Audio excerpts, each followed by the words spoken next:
할렐루야. 네. 여호수아 1장의 이제 두 번째 시간이 이제 오늘 됐습니다.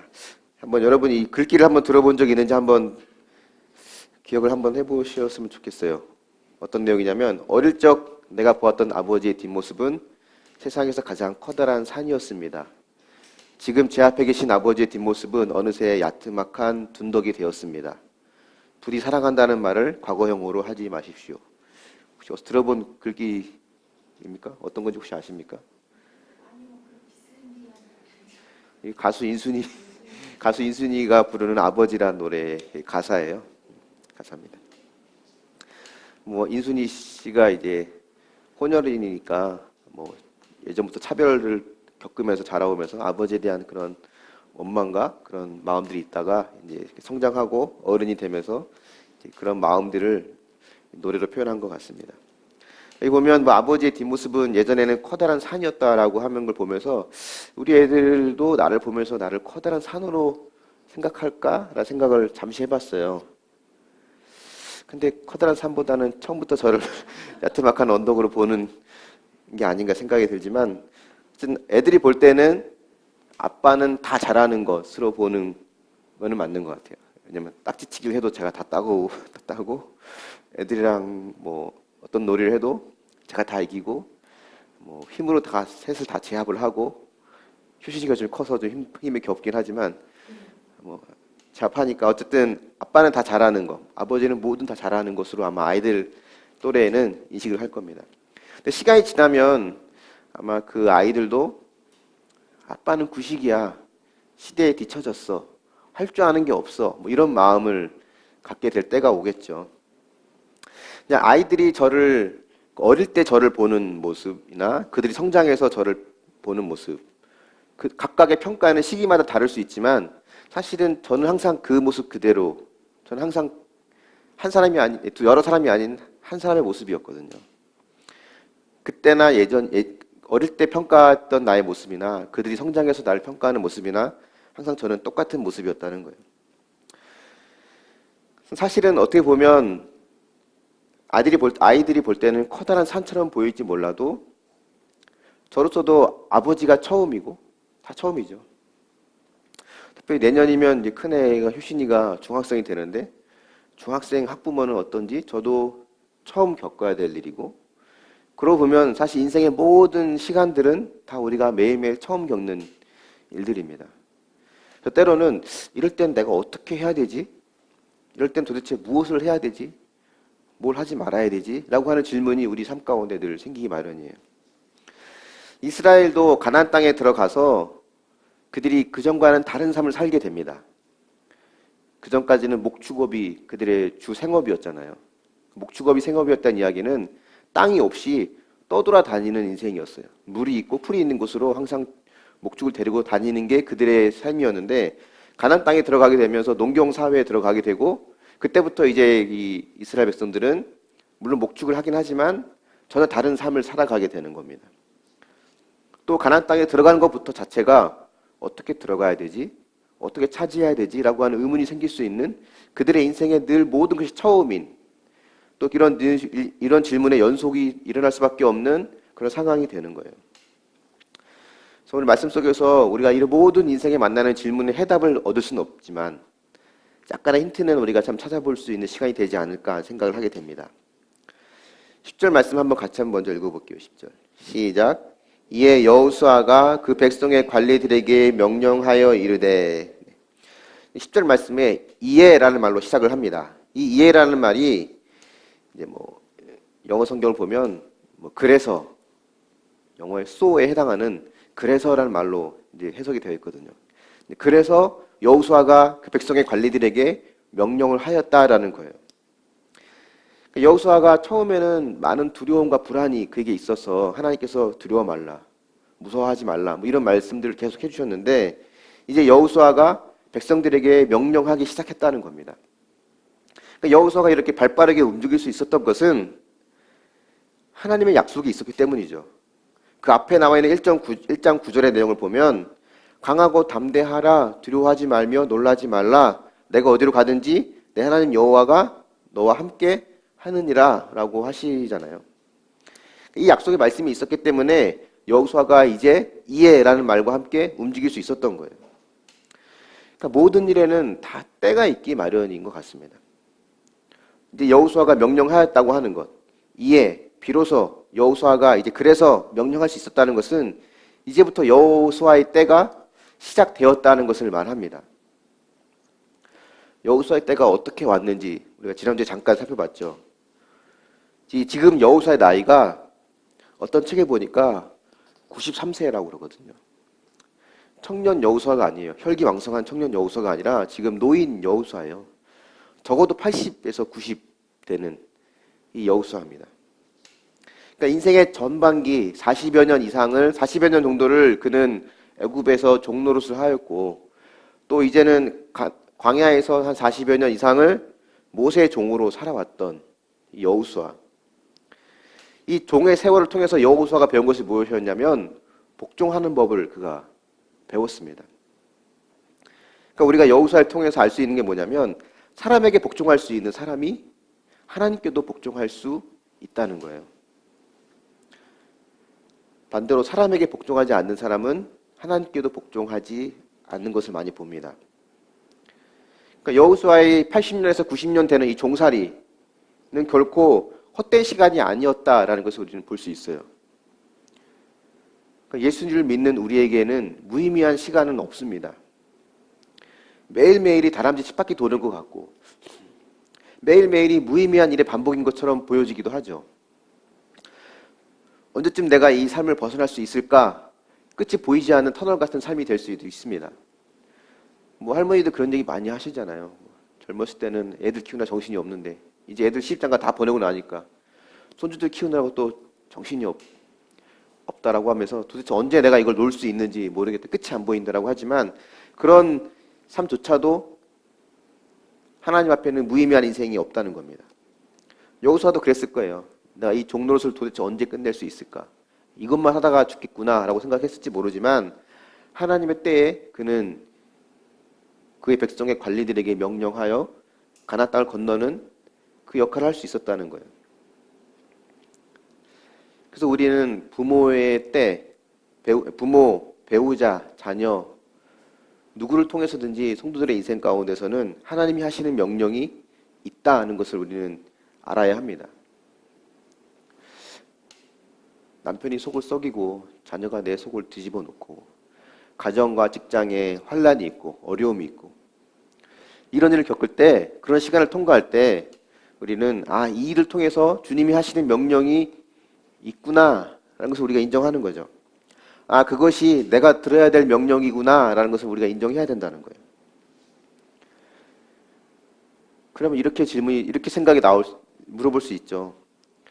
지금 내가 누구를 통해 가장 많은 하나님의 명령을 듣고 있는가를 생각해 볼 필요가 있습니다. 그것이 내가 들어야 될 명령으로 내가 지금 인정하고 있는가를 우리가 볼 수 있어야 되죠. 11절 말씀도 한번 같이 보겠습니다. 시작. 진중에 두루 다니며 그 백성에게 말하여 이르기를 양식을 준비하라. 사흘 안에 너희가 이 요단을 건너 너희의 하나님 여호와께서 너희에게 주사 차지하게 하시는 땅을 차지하기 위하여 들어갈 것임이니라 하라. 가나안 땅에 들어가면 이제 모든 근심 걱정이 끝나고 좋은 일만 있으면 참 좋겠는데 그렇지 않죠. 좋은 일 있으면 또 안 좋은 일도 있습니다. 11절에서 백성들에게 뭐라고 말하냐면 양식을 준비하라 라고 하거든요. 양식을 준비하라는 말 속에 담겨있는 의미가 뭔지 아십니까?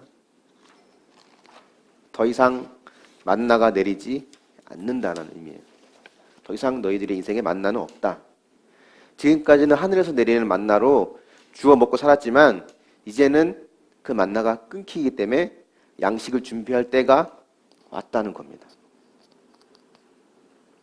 허락하시는 것이 있으면 거두어 가시는 것도 있어요. 반대로 거두어 가시는 것이 있으면 남겨두시는 것도 있다는 겁니다. 그래서 우리는 늘 양식을 준비해야 돼요. 건너기 힘든 저 요단강, 내가 건너게 해줄 테니까 양식은 너희가 준비하라. 이게 하나님의 말씀입니다. 그래서 요단강을 건널 믿음이 있는 사람은 양식도 준비하기 마련이에요. 하나님의 능력을 믿고 하나님의 살아계심을 경험하길 원하면 내 이걸 통해서 요단강을 건널 수 있다는 믿음이 있으면 그 말씀대로 양식도 준비할 수 있는 거죠. 양식을 준비한다는 게 뭘까? 양식을 준비한다는 게 뭘까요? 기본적으로는 우리가 그분의 은혜를 알고 그분의 말씀이 궁금해지고 그분의 능력을 믿기 때문에 우리가 그분의 말씀을 묵상하고 또 하나님께 기도하는 것. 이것이 우리가 요단강을 건널 때를 대비하는 양식을 준비하는 삶이죠. 양식을 잘 준비했기 때문에 건널 수 있게 하는 것이 아니라 건널 수 있다는 복된 소식, 건널 수 있다는 복음을 믿기 때문에 우리가 양식을 준비하는 거예요.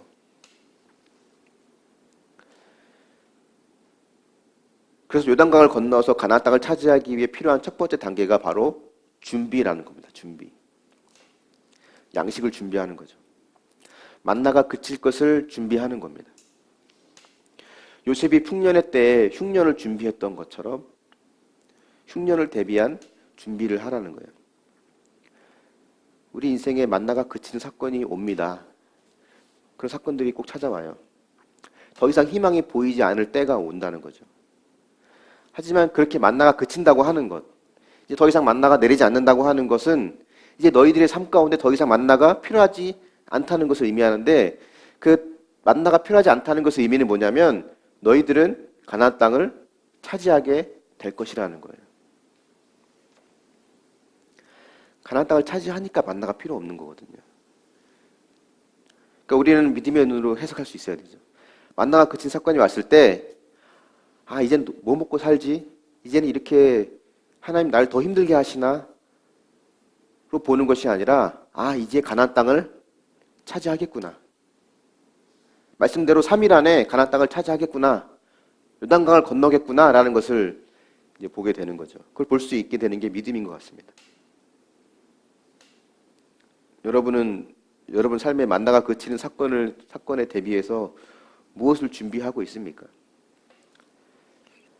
말씀을 묵상하고 하루하루 내 삶을 해석하고 내 삶을 돌이켜보는 이 양식을 준비하는 삶이 지금 여러분 가운데 있나요?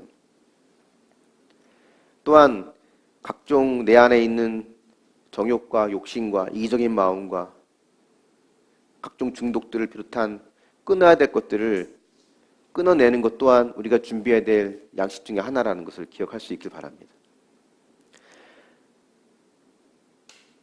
또 오늘 11절 말씀을 보면 어떤 사람이 있었냐면 진중에 두루 다니며 그 백성에게 명령하여 이르기를 하는 관리들이 있었습니다.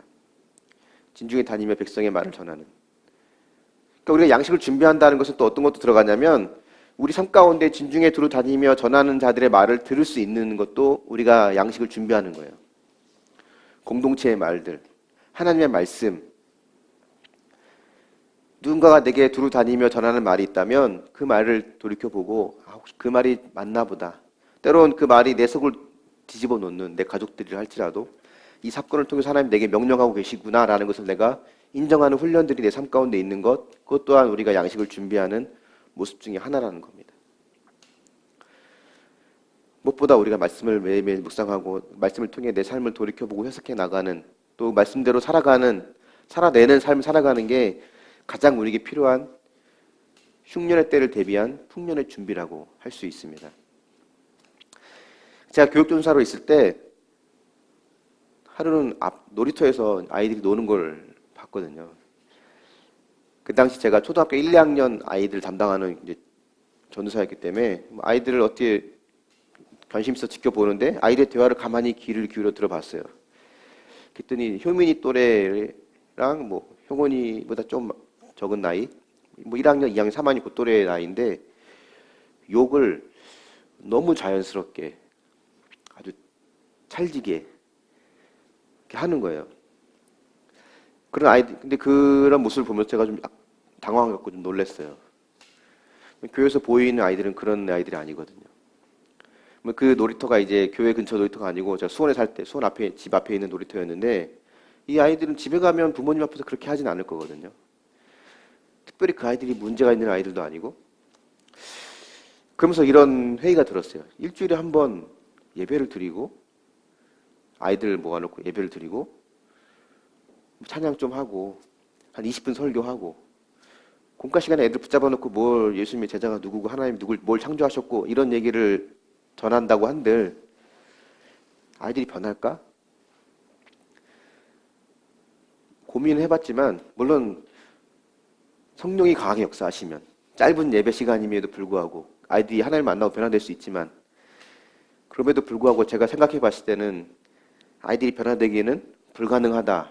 예배 때 한 번 드리는 것으로는 불가능하다라고 하는 결론을 맺게 되더라고요. 집에서 평소에 부모님과 말씀을 묵상하고 큐티하는 그 훈련들이 되지 않으면 교회에서 한 번 예배 드리는 것으로 한 번 진하게 예배 드렸다고 한 번 공과 시간에 아이들이 성경을 많이 배웠다고 그 아이들이 인생이 바뀌기는 쉽지 않겠다 생각이 들어서 바로 아이들 총에서 나온 공과를 다 거두고 큐티 교재로 다 바꿨었어요. 그때 다 바꿔서 큐티 교재를 나눠주고 그때 매일 성경으로 쫙 애들 해주고 성경도 그때도 아이들 성경이 개역 한글이었거든요. 여호와께서 모세에게 가라사대 모세 하나님 가라사대 이걸 보고 아들 보고 성경을 보라고 하기에는 불가능하다. 한글도 알까 뭘까 하는 애들 쉬운 성경으로 싹 다 바꾸고 성경 이제 아이들한테 판매하고 큐티책도 판매해서 이제 공과로 쓰고 막 그랬습니다. 저도 이제 어린이 큐티 캠프 같은 데 참가도 해보고 그러면서 자연히 말씀을 묵상하는 일에 저도 관심을 갖게 되고 또 거기에 대한 준비를 하게 되는 것이 저도 모르게 이렇게 됐던 것 같아요. 근데 돌이켜보니까 그게 바로 하나님께서 저에게 만나가 그치게 하는 사건에 대한 양식을 준비하는 과정이었더라고요. 만나가 그치는 사건, 바로 부모님의 부도 사건이 왔었거든요. 왜 나에게 이런 일이 왔지? 라고 하는 의문이 들었죠, 처음에는. 좀 평범하게 살면 안 되나? 굳이 이렇게까지 할 필요 있나, 하나님께서? 해석이 되지 않았지만, 이제 그동안 하나님께서 양식을 준비하게 하셨던 모습들을 통해서 한번 상황을 돌아보기 시작한 거예요. 그래서 어설프게 주워들은 것들, 어설프게 주워들은 것으로 하나님은 언제나 옳다. 우리는 언제나 하나님께 100% 죄인이다 라고 하는 이 두 가지 기준을 가지고 그냥 내 삶을 돌이켜 보니까 하나님께서 부모님을 구원하시기 위해서 이제 일을 시작하셨구나 라고 하는 것을 우리가 해석할 수 있게 되고 내가 하나님 앞에 부모님의 구원을 위해서 기도하는 길을 쉬는 죄를 내가 그동안 범했었구나 라고 하는 어떤 그런 걸 해석하게 되면서 그때 준비한 양식들이 이 양식 그치는 사건들을 대비할 수 있는 은혜를 경험하게 됐다고 저는 고백을 하게 됩니다. 여러분에게 한번 질문을 던져볼게요. 여러분 하나님이 주시는 양식과 땅을 얻기 위해서 구체적으로 예비할 것이 있다면 어떤 것이 여러분에게 있다고 생각을 하십니까? 첫 번째가 준비란 과정이라면 두 번째로 이스라엘 백성에게 필요한 것이 뭐냐면 바로 기억이란 단어입니다. 기억. 12, 13절 한번 같이 한번 읽어볼게요. 시작. 여호수아가 또 르우벤 지파와 갓 지파와 므낫세 반 지파에게 말하여 이르되 여호와의 종 모세가 너에게 명령하여 이르기를 너희의 하나님 여호와께서 너에게 안식을 주시며 이 땅을 너에게 주시리라 하였나니 너희는 그 말을 기억하라. 르우벤 지파와 갓 지파, 므낫세 반 지파의 이야기 여러분 기억하시나요? 민수기를 쭉 이제 묵상해 오신 분이라면 아마 기억을 하실 겁니다. 가나안 땅을 차지하기 위해서 건너오는 과정 속에서 이제 요단강을 건너야 되는데 요단강 가기 전에 마지막 관문이었던 시온이라고 하는 아모리 족속의 왕, 또 옥이라고 하는 바산 족속의 왕을 전쟁을 통해서 승리하게 되죠. 그 왕과 싸워서. 그래서 요단강을 건너려고 하는데 르우벤 지파와 갓 지파가 가만 보니까 요단 건너편이 아니라 지금 굳이 건너지 않아도 지금 차지한 이 땅이 목축도 하기 좋고 우리들이 살기에 좋아 보이는 거예요. 그래서 이제 모세에게 이렇게 얘기합니다. 이 땅이 좋으니까 우리는 요단강을 건너지 않겠습니다 라고 말을 하죠. 자, 모세가 조건을 내걸었어요. 너희들이 이 땅을 차지하려면 요단강을 건너가서 싸우는 모든 전쟁에 너희들이 선봉장이 되어라. 제일 앞장서서 전쟁이 끝날 때까지 이스라엘을 섬겨라라는 거였어요. 그걸 하게 되면 이 땅을 차지할 수 있게 해주겠다라는 것이었고, 근데 그 약속을 지켰습니다. 선봉장에 서겠다고 약속을 한 대로 선봉장에 서서 모든 전쟁을 다 수행을 했어요. 그러니까 처음 이 지파들이 요단강을 건너지 않겠다고 할 때는 사실은 이건 이기적인 마음에서 나온 것이었거든요. 전쟁을 이제 하고 싶지 않은, 싸우고 싶지 않은, 여기서 머물고 싶은, 다른 지파는 어떻게 생각하든 간에 지금 내 지파만 편하고 싶은 그런 마음이었을 거예요. 요 이제 모세와의 이제 이야기를 통해서 그들이 전쟁을 피하지 않겠다라고 하는 약속을 하게 되고, 그 조건으로 요단강을 건널 수 있게 됩니다. 이 여호수아가 한 말이 뭐냐면 13절에 한 말이 너희들이 모세와 했던 그 언약을 기억하라는 거예요. 이 기억해야 될 그 약속, 그 약속에 담긴 의미가 뭐냐면 남보다 먼저 받았더라면 너희들은 섬겨야 할 책임이 있다는 겁니다. 그래서 우리는 늦게 받은 자 역시도 시기하지 말아야 되고 먼저 받은 자도 교만하지 말아야 돼요. 나도 곧 받을 것이기 때문에 먼저 받은 자들 축복할 수 있어야 되고 또 감사할 수 있는 마음이 바로 교회라는 곳이죠. 그런 마음이 있는 것이 교회 공동체라고 믿습니다. 그래서 믿는 사람이라고 한다면 누가 먼저 받았고 나중 받았고를 따지지 않아요. 뭐 예수님도 먼저 된 자가 나중 되고 나중 된 자가 먼저 된다라고 말씀을 하셨죠.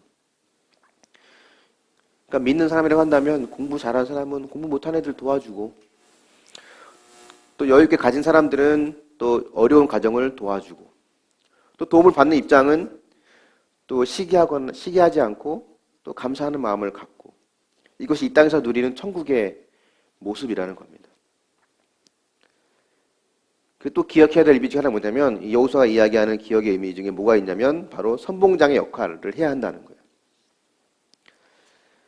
안 믿는 가정, 안 믿는 모임 중에서 홀로 신앙생활하는 선봉장의 역할을 하는 사람들이 있습니다. 불법과 편법을 행하는 무리들 속에서 정직과 신뢰를 보여주는 선봉장의 역할을 하는 사람들이 또한 있어요. 명백하게 내가 피해자고 상대방이 가해자를 할지라도 내가 모든 걸 다 용서할 테니 제발 예수를 믿어라 라고 말할 수 있는 믿음의 선봉장의 역할을 하는 사람들이 또한 있다는 거예요. 이런 선봉장의 역할은 언제 할 수 있을까요? 어떻게 이걸 할 수 있을까? 언제 할 수 있을까? 이것은 내가 100% 죄인이라고 하는 것이 인정될 때 가능합니다, 사실은. 내가 피해자고 내가 당한 사람이라 할지라도 내 안에 예수가 없다면 나 또한 가해자와 마찬가지로 심각한 죄인인 것을 인정할 때 그렇기 때문에 또 가해자 역시도 그 안에 예수 그리스도가 없기 때문에 그렇다는 것을 우리가 볼 때 그들을 불쌍히 여기고 용서할 수 있게 되는 거죠. 또한 동시에 사소한 죄 하나도 끊지 못하는 사소한 거 하나도 해결하지 못하는 내 자신의 악을 보면서 나 역시도 똑같은 죄인이구나. 나 역시도 그들보다 낫지 않구나 라는 것을 우리가 인정할 때 나도 용서할 수 있고 남도 용서할 수 있는 거예요. 그래서 선봉장의 역할이 괴롭죠. 괴롭지만 이렇게 선봉장의 역할을 하는 사람이 진정한 안식을 누릴 수 있습니다.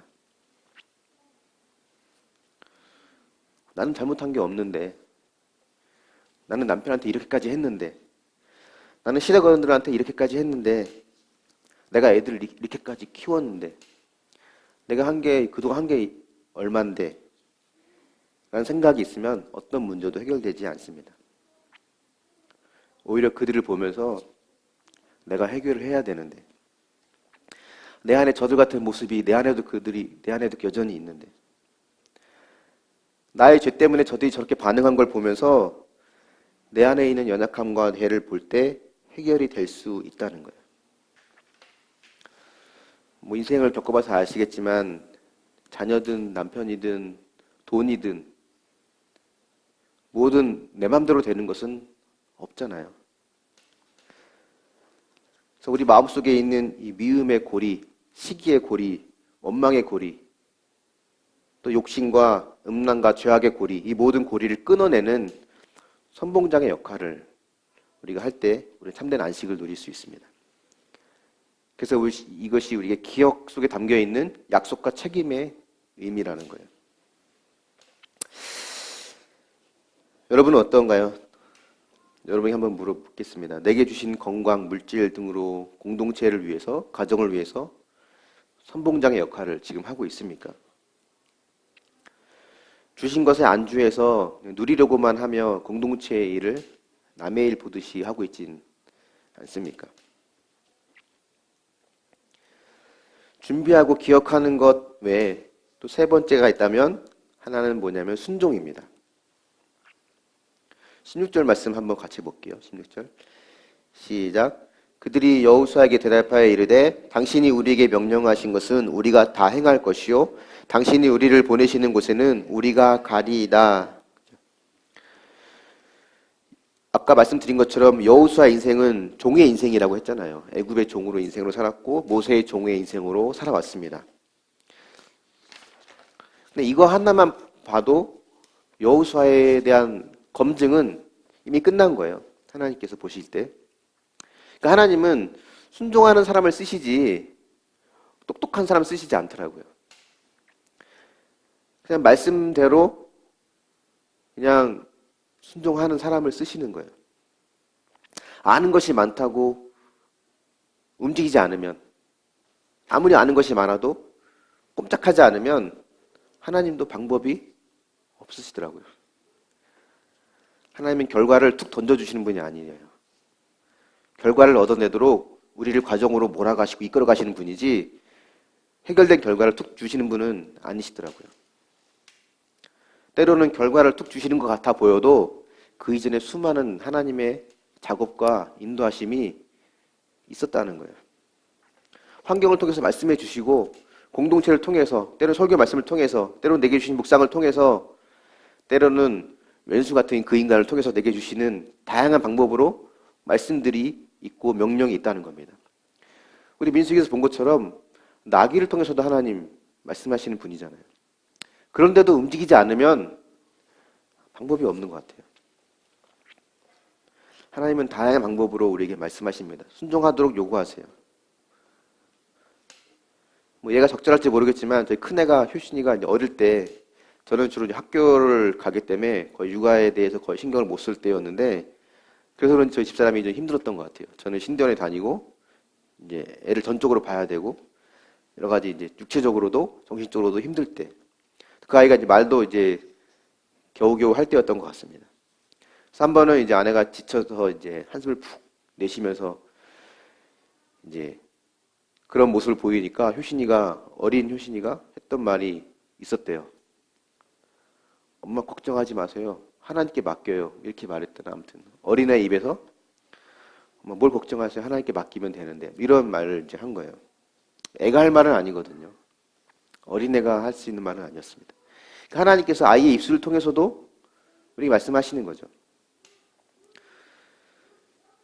근데 문제는 하나님께서 우리에게 늘 이렇게 말씀하시지만 다양한 방법으로 말씀하시지만 우리가 말씀을 듣지 못할 때도 있고 때로는 들어도 움직이지 않을 때가 있다는 거죠. 가끔 저도 이런 생각 많이 했거든요. 하나님께서 모세랑 아브라함에게 하신 것처럼 모세야 아브라함아 아비 집을 떠나라. 모세야 이스라엘 백성들 데리고 나와라. 뭐 그렇게 내게 말씀해 주시면 할 수 있을 것 같아요. 근데 아무리 귀를 기울여도 아무리 기도해도 하나님은 늘 언제나 묵묵부답. 말씀해 주시면 내가 순종하겠다고. 내가 순종하지 못하는 이유는 하나님 말씀해 주지 않으시니까 순종하지 못하는 거라고 생각을 했었습니다. 사실은 우리가 듣지 못해 순종하지 않는 것이 아니라 순종하지 못해 듣지 못하는 겁니다. 하나님은 늘 말씀해 주셨어요. 그러니까 요단 동편에 머물겠다고 하는, 내가 건너지 않고 요단강 동편에 머물겠다고 하는 그 지파들이 오늘 여호수아의 말씀에 내가 절대적으로 순종하겠다고 다짐을 하는 내용입니다. 실제로 이들이 순종하고 앞장서서 모든 전쟁을 다 수행을 했죠. 그러니까 요단강을 건너지 않아도 좋은 땅과 좋은 성읍을 주신 이유, 결국 그것을 허락하신 이유는 다른 지파를 섬기라고 주신 거거든요. 그러니까 내게 주어진 건강과 재물과 권세, 이 모든 것을 주신 이유는 약한 자를 돌보고 섬기라는 거예요. 그러니까 여호수아에게 순종을 다짐할 수 있던 것을 이들이 보면 이들이 왜 여호수아에게 이렇게 순종할 수 있었을까? 물론 하나님이 그들에게 그런 마음을 주셨겠죠. 하지만 무엇보다도 이들이 여호수아에게 그런 이야기를 할 수 있던 원인은 여호수아 자체가 순종의 사람이었습니다. 종으로 평생 살아온 그 모델의 사람이 바로 여호수아였어요. 그런 여호수아이기 때문에 그들이 여호수아에게 순종할 수 있다라고 고백을 했던 것 같아요. 우리는 늘 순종에 실패합니다. 그죠? 게으름 때문에, 내 욕심 때문에, 내 안에 정욕 때문에, 그 무엇이 됐든 간에 때로는 내가 하나님보다 더 사랑하는 내 마음속에 또 다른 우상이 있기 때문에 우리는 결국 순종에 실패하곤 해요. 그 우상은 결코 내 힘으로 몰아낼 수 없습니다. 내 힘으로 제거할 수 없어요. 우리는 온전한 순종을 살아낼 수 없죠. 하지만 우리가 기억해야 될 것은 내가 할 수 없는 그 온전한 순종을 예수님께서 행해 주셨다는 거예요. 예수님이 어떤 분인지 여러분 기억하시잖아요. 이 땅에 오실 때부터 죽으실 때까지 모두 순간이 아버지의 뜻에 순종하는 삶이었습니다. 아버지께서 보내시니 나도 보낸다. 아버지께서 말씀하시니 내가 행한다. 이런 말씀을 늘 해오셨거든요. 100% 순종하는 순종의 삶, 이 삶을 사신 예수님. 결국 우리가 그 예수님을 믿는다고 하는 것은 예수님과 함께 십자가에 못 박힌다는 것을 의미하고 또 예수님과 함께 부활한다는 것을 의미하고 또 예수님의 그 100%의 순종의 삶이 나의 순종으로 하나님께서 여겨주신다는 것을 의미합니다.